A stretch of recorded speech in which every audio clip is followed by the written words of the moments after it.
இயேசுவில் எனது அன்பிற்குரியவர்களே, உங்களுக்கு என்னுடைய இதயம் கனிந்த வாழ்த்துக்கள். வணக்கம். அன்பானவர்களே, இன்றைக்கு நமக்கு சிந்தனைக்கென்று கொடுக்கப்பட்டுள்ள பகுதி மத்தேயு நற்செய்தி 5வது அதிகாரம் 1 12வது இறை வார்த்தை முடிய. இது இயேசுவினுடைய மலைப்பொழிவு. 8 பேறுகளை ஆண்டவர் நமக்கு சொல்லிக் கொடுக்கிறார்.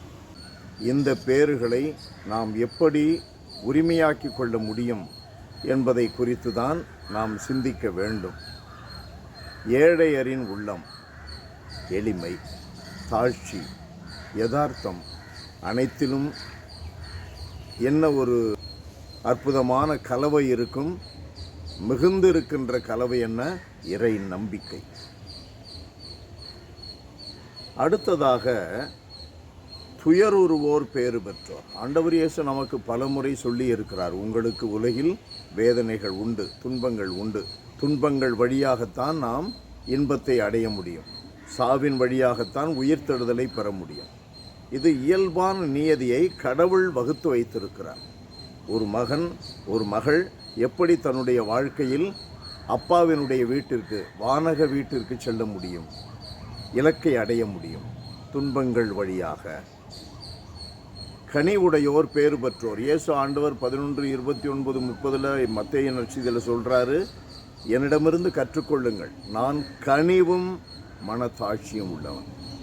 கனிவு, எம்பதி, ஃபீலிங் ஒன் வித், அயலாரோடு, இயலாதவர்களோடு நாம் அன்புடன் பழகுவது, உண்மையான அன்பு.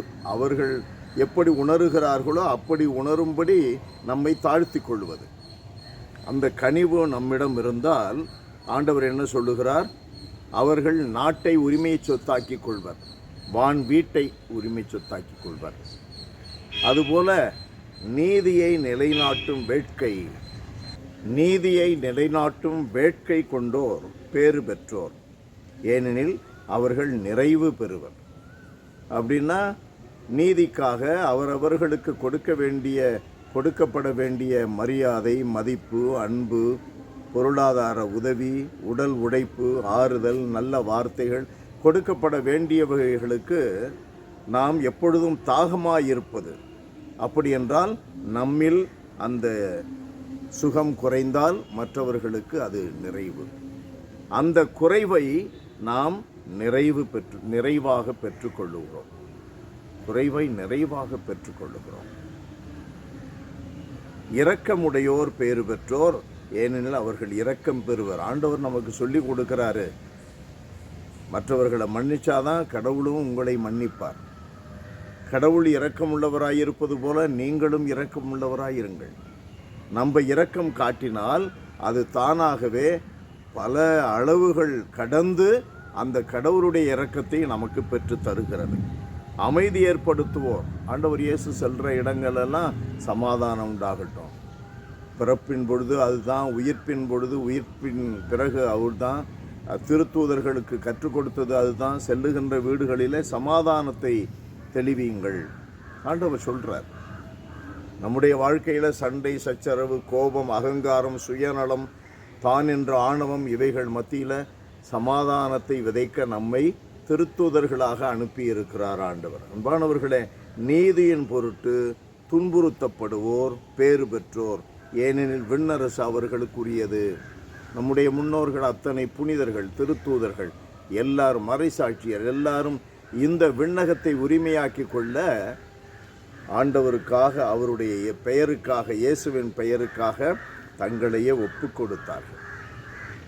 நாம் ஒப்பு கொடுக்க வேண்டும். அன்பு நிறைந்த எங்கள் இறைவா, உம்மை போற்றி புகழுகிறோம், வாழ்த்து வணங்குகிறோம், தாழ்மையோடு ஆராதிக்கிறோம். ஆண்டவரே, எங்களுடைய வாழ்விலே நீர் எங்களுக்கு களஞ்சியத்தை திறந்து விட்டு தாராளமாக கொடுக்கின்ற இந்த பேறுகளை பெற்றுக்கொள்ள எங்களை முழுவதும் உம் பத மலர்களில் ஒப்படைக்கிறோம். ஏற்றுக்கொள்ளும், ஆசீர்வதியும். இயேசுவின் நாமத்தில் ஜெபிக்கிறோம் பிதாவே. ஆமென். ஆமென்.